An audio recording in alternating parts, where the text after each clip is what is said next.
We are now live once again. This is like the third time lucky. I've had to cancel this live. Well, I cancelled once and then I completely forgot about the second one, so finally going over the Cleric. I just need a pen. Oh, I am woefully unprepared today. The heat has just been frying my brain recently. I'm a Brit, I don't do well with heat. Pen. Ah, there we go. Usually have pens all over the place. There we go. Make sure it works. So as always, I'll wait a couple of minutes till we get some people joining. And we will start our live. No monster this time, just water. Gotta hydrate before you dihydrate.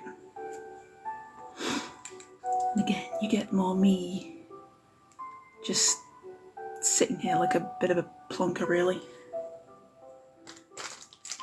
Oh, I think I feel like I should start a dice of the live, maybe?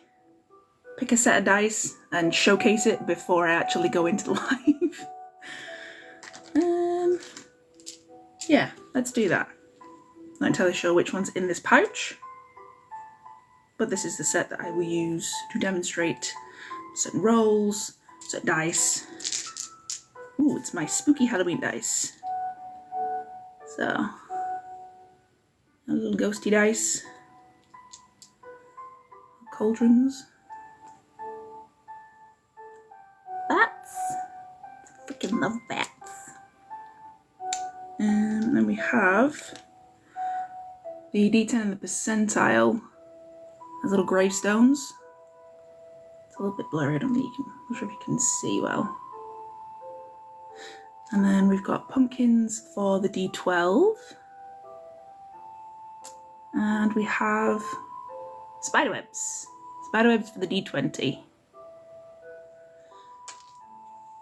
Yeah, I think I'll start every live off like that from now on. Just showcasing the many sets of dice that I have. As you can hear, I'm moving some around so I've got the got access to the dice tray. And yeah, you know what? I think we'll start now. So, like I said, I promised that I was going to go live today, and I am, come hell or high water, I am going live. Because yes, I had to cancel this live once. Due to, like I said, the heat is awful in the UK. It really, really is. I do not do well with heat. I had a huge migraine and I was fairly close to heat exhaustion at some point, so I didn't want to sit and yak over a live, as in talk. I couldn't face it, to be honest. And last Saturday I completely forgot. Dropped the ball on that one, and I will own up to it, and I apologise. But today we are going over the Cleric from the new 2024 version of the Player's Handbook. So, like with all the others, I'm not going to go through level 4, 8, 12 and 16. You get, at those levels, you get ability score improvements, so you get to choose an ability score and increase it by 2 points, or choose 2 ability scores and increase them by 1 point, or you get to choose a feat. So you get to do that at every single class, no matter what you play in, you get to do that at every single class. So, the Cleric. Like with the Barbarian and the Bard, they have a core ability, which is core ability is Wisdom, and hit die. Like the Bard, I'm not sure if I said that about the Bard last time, but the hit die for the Cleric is a D8. So when you are rolling for like a short rest and you get to increase your hit points, this is what you will roll. So clerics draw powers from gods, from deities. That's how they get imbued with their magic. That's how they get to cast their spells. That's how they get to use their abilities and things like that. And they usually associate with temples from associated gods. So that might change depending on what god you want your cleric to worship. Will potentially depend on what domain, what subclass that you actually pick. Because if you really wanted to worship a certain type of god, but then they aren't a member of the, say, life domain or the war domain, then you may want to rethink some things. So at level 1, you obviously get your spells, you get your cantrips, and again, like the bard, I'm not going to go through all of the spells because it's a massive list, so I'm not going to bother. There are a lot, and obviously when you level up, you get more spell slots, you get more levels, things like that. You also get your divine order, so you get proficiency with martial weapons and heavy armor, and an extra cantrip from the sorry, my screen did something very weird. I got caught off guard. You get to know an extra cantrip from the cleric list as well. At level 2, you get your channel divinity, and you get 2 uses of that, and that will increase as you level up. So I think it's when you get to level 4 or 5 maybe, you get 3 uses of it, and then they will it'll reset on a long rest. So you get 2 uses of your channel divinity, and once you take a long rest, you'll get them back. So you get Divine Spark and Turn Undead. So Divine Spark is you point your holy symbol at a creature within 30 feet, and you can roll a d8. So again, that's that dice.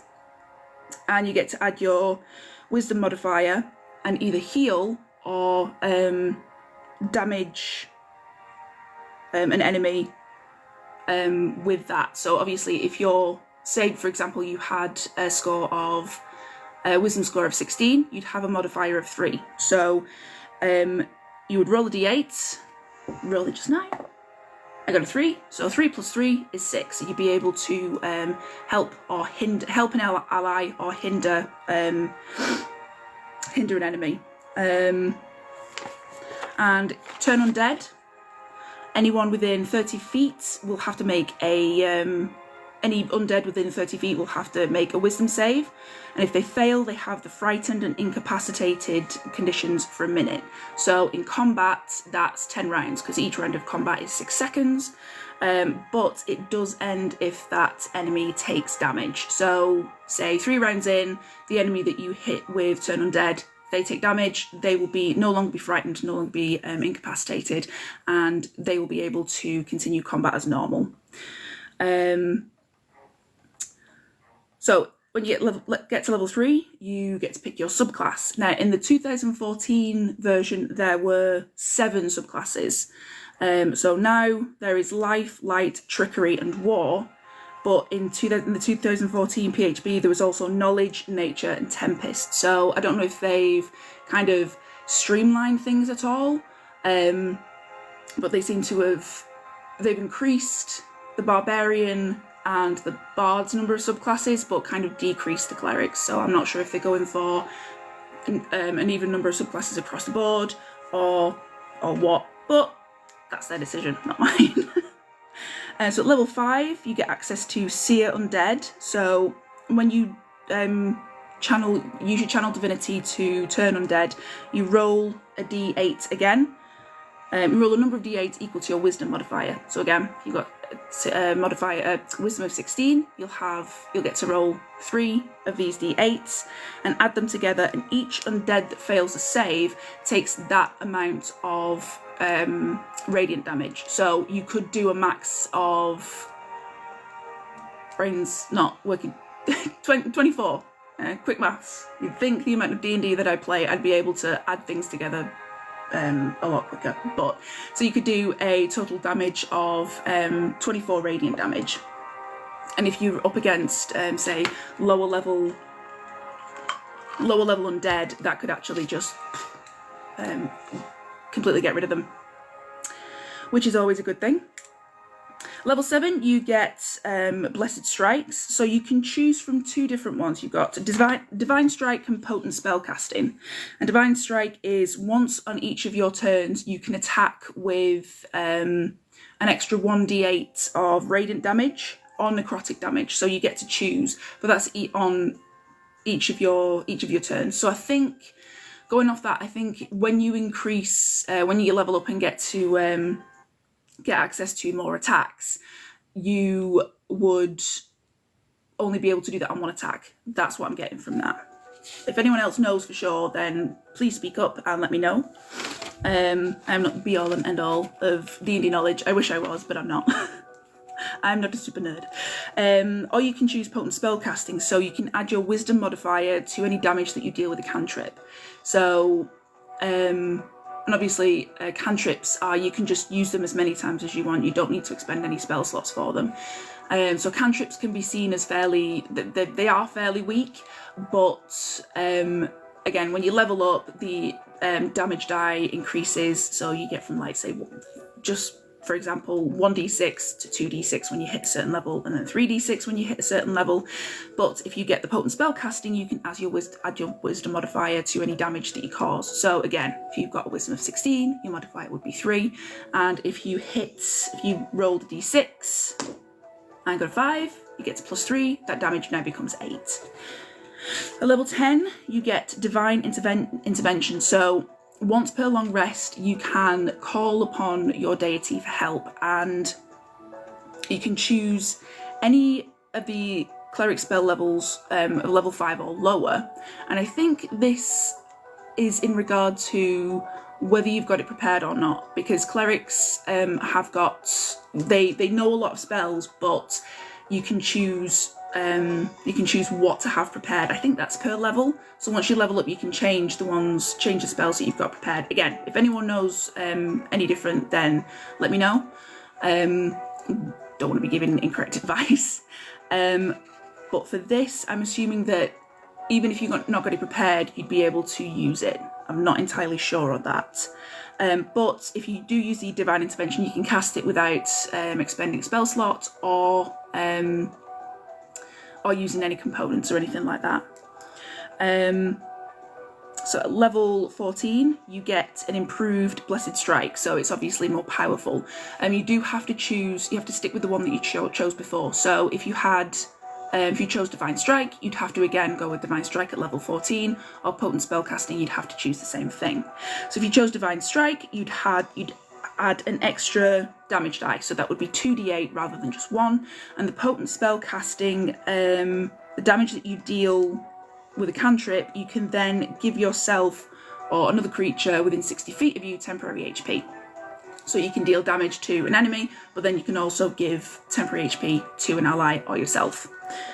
Level 19, you get an epic boon. Again, there's a lot of boons to choose from, but the one that the Player's Handbook suggested is Boon of Fate. So you increase one of your abilities permanently up to a maximum of 30, and then you get improved one of your abilities permanently up to a maximum of 30, and then you get Improved Fate, which when you or another creature succeeds or fails on an ability check, an attack roll, a saving throw, anything like that, you roll 2d4 and then either add or subtract that.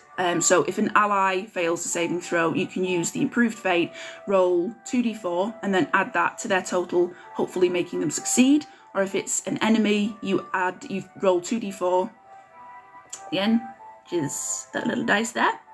And then you can roll 2d4 and then subtract it, hoping that your enemy will fail. Oh, I thought there was a reset on a long rest. No, this resets on a short rest or a long rest. And then at level 20, you get Greater Divine Intervention. So instead of calling upon your deity, you get to use the Wish spell.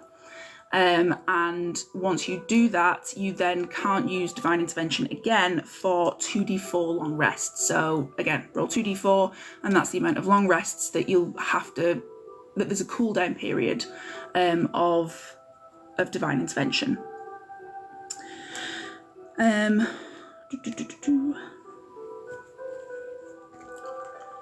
So the different domains from the 2024, you've got life, you have life, light, trickery, and war. So the life domain obviously focuses on healing, and again, depending on what god you wanted your cleric to worship or follow or learn from, might depend on what domain that you actually pick. So at level 3, you get the Disciple of Life. When casting a healing spell, you get to increase the amount of healing energy that you put out. So it would be 2 plus the spell slots level used. So if you use the first level spell, that would be 1 plus 2, and you'd get to give your party member an extra 3 points of healing. So you'd roll the heal dice, and then add 3 to that. You also get access to domain spells, which things like Cure Wounds and Revivify, and you get access to more spells. I think the more you level.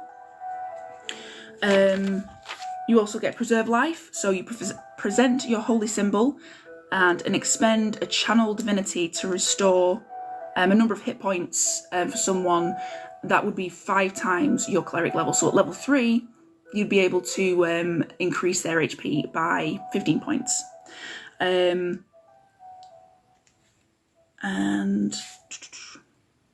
level 6, I was going to say 16 then.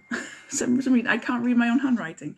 At level 6, you get the Blessed Healer, get access to that. So healing spells you cast also now heal you.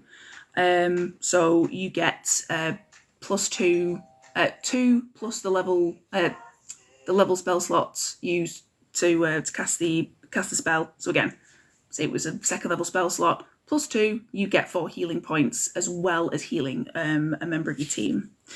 At level 17, you get Supreme Healing. You don't need to roll for it. So I think it's, I'm trying to remember, I think it's 2d4 Cure Wounds. But for example, if you were rolling 4d4, that would just be automatically 16 points of healing. You would not need to roll for it at all. Next up, we've got the Light Domain, and these gods tend to burn away darkness using their divine fire. And these gods generally tend to be associated with truth and vigilance. You get access to the light domain spells, which are things like Burning Hands and the good old Fireball. We all love a fireball in this house. You also get Radiant to the Dawn. So you present your holy symbol, and it emits light with within 30 foot from wherever you are. And you can choose enemies within that light to make a con save. And if they fail, they take 2d10 radiant damage. So that's a d10 there. I'm not sure if you can see that properly. Yeah, that's the d10. So they take 2d10 radiant damage, and if they do make the save, then they will take half that damage. You also get access to Warding Flare, so as a reaction, you can use this to impose disadvantage on a creature that attacks either you or an ally. In the 2014 version of the rules, this was only, you could only use it at this point to protect yourself as a reaction to impose disadvantage on attacks against you. But in the new rules, it's incorporated allies as well. You had to wait in the 2014 version, I think, to level 6 to extend it to members of your team. But now at level 3, you get to do that for yourself and members of the team, which I think is pretty good. I quite like that. That would have been a lot helpful. It would have been very helpful for my cleric in our Icewind campaign. At level 6, you get improved Warding Flare, so you regain the uses after a short rest rather than a long rest. And you can also give the target temporary HP. So if you use it as a reaction to impose disadvantage on an attacker against one of your allies, you will give your ally temporary HP. And that is 2d6 plus your wisdom modifier. So you'd roll the d6 twice, And again, if you had a modifier of 3, you'd hit +3 to that. So maximum, that would be 15 temporary hit points. And again, any temporary hit points are good hit points. At level 17, you get the Corona of Light. So you emit sunlight around you for 1 minute, and enemies within this light have it's like 60 feet around you rather than 30 feet, and enemies within this sphere of light, they get disadvantage on anything Radiance of the Dawn, so that's when you present your holy symbol, and they will have to make a con save, so they'll get disadvantage on that con save. They also get disadvantage on any spells cast at them that deal radiant or fire damage. So again, they will get disadvantage on the roll, so that's rolling the d20 twice, taking the lower number. Hopefully increases the chances that they will lose and take more damage. And you can use this a number of times equal to your wisdom modifier. So again, if you had 16 wisdom, that would be a modifier of 3, you'd be able to use that 3 times. Next we have the Trickery Domain, and obviously, as the name implies, they are tricksters. They make mischief, and they challenge authority, and gods associated with the Trickery Domain, religious orders that associate with the Trickery Domain tend to try and undermine and overthrow oppressive governments. So again, if that was something that you wanted to do, then you could potentially speak to your DM and see if you can kind of incorporate that into the campaign somehow. So at level 3, with the Trickery Domain, you get the Blessings of the Trickster. So you choose yourself or a willing creature, and until your next long rest, you get advantage on stealth checks, which is a dexterity-based skill.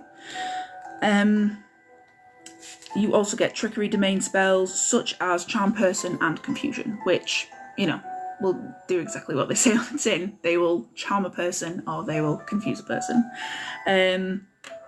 You also get Invoke Duplicity. So as a bonus action, you get to create a copy of yourself.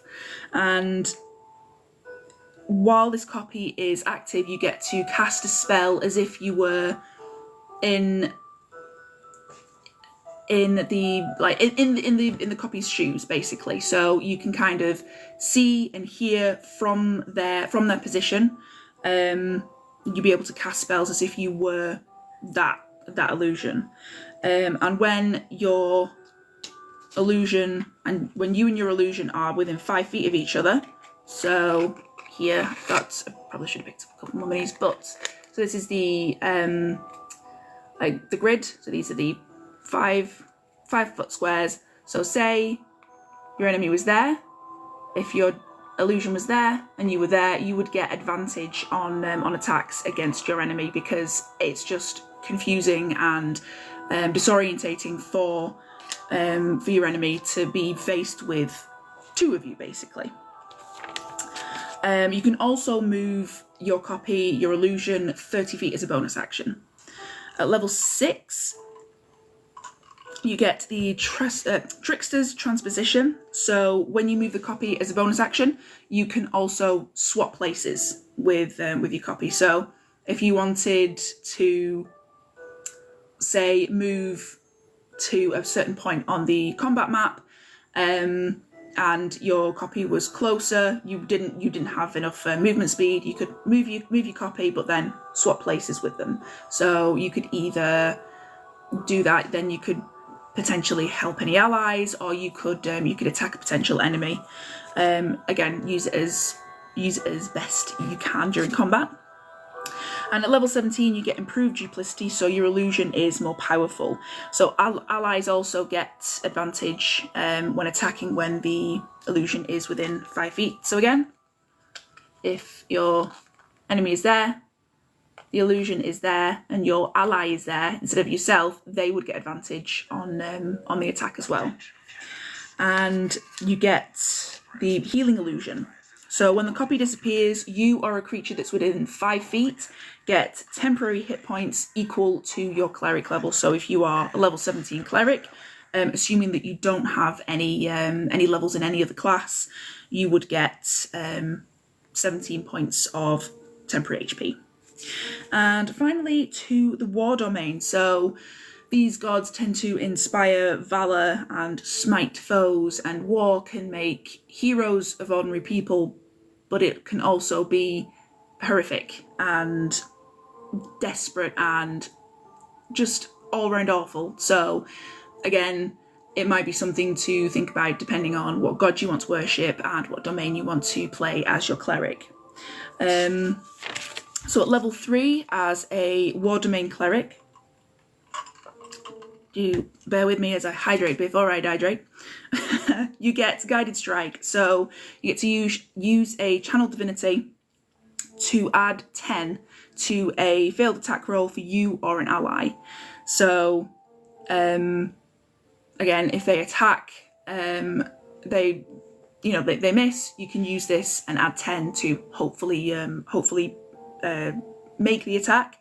But if you're using for an ally, you need to use a reaction to do so. So if you're using it for yourself, all you need to do is expend a use of Channel Divinity.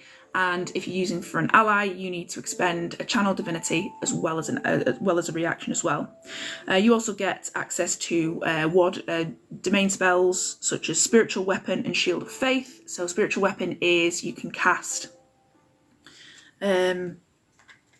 So just an example, you cast, say, there, and I'm using the D4 as an example, and then a spiritual weapon, say like Warhammer, a great sword, something like that, that will appear there, and as a bonus action, you can move it and you can make an extra attack.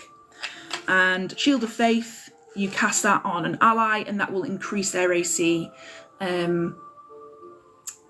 temporarily. So both of those are concentration spells, so if you do get hit, you need to roll for concentration speed to make sure that those spells still stay active.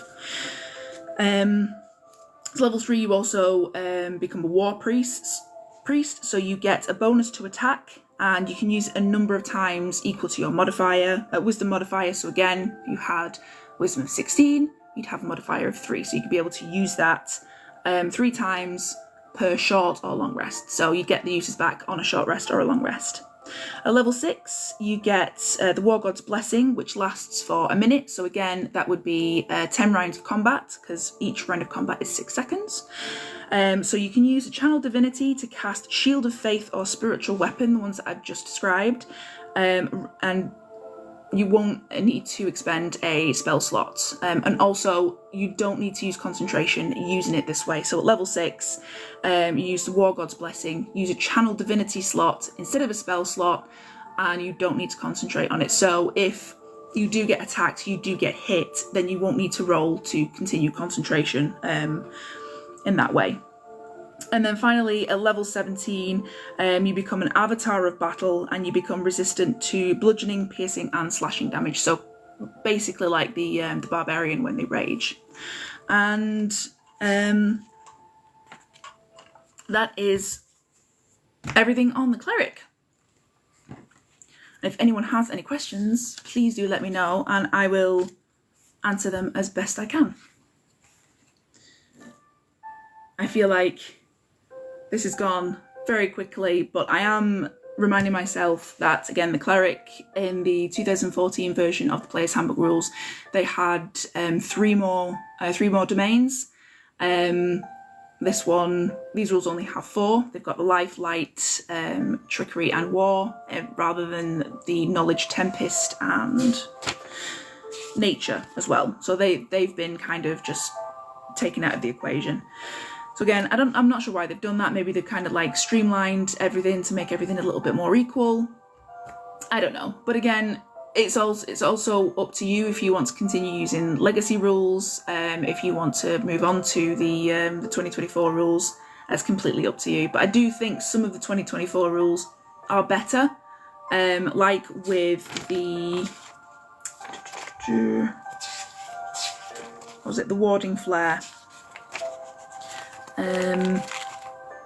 Of the light domain, it was the Warding Flare. At level 3, you can use the reaction to impose disadvantage on an attack against yourself or an ally.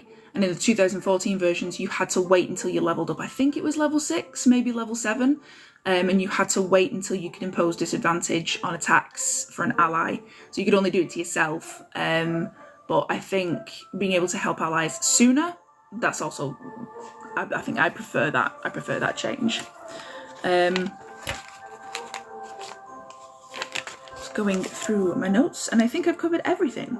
So next up, we will be doing the Druid, I think maybe next Friday, which will be the 11th of June, I believe. Not June, July. Going backwards in time. Like I said, it's been very, very hot in the UK over the last couple of weeks, and I think the heat has fried my brainstem, or what is left of it anyway. But I think I'm going to leave it there for today. If no one's got any questions, I will see you all on the next live. Again, thank you to everyone who has watched, everyone who has commented, everyone who has interacted with us in any way. It always helps a lot. So I will see you in the next live.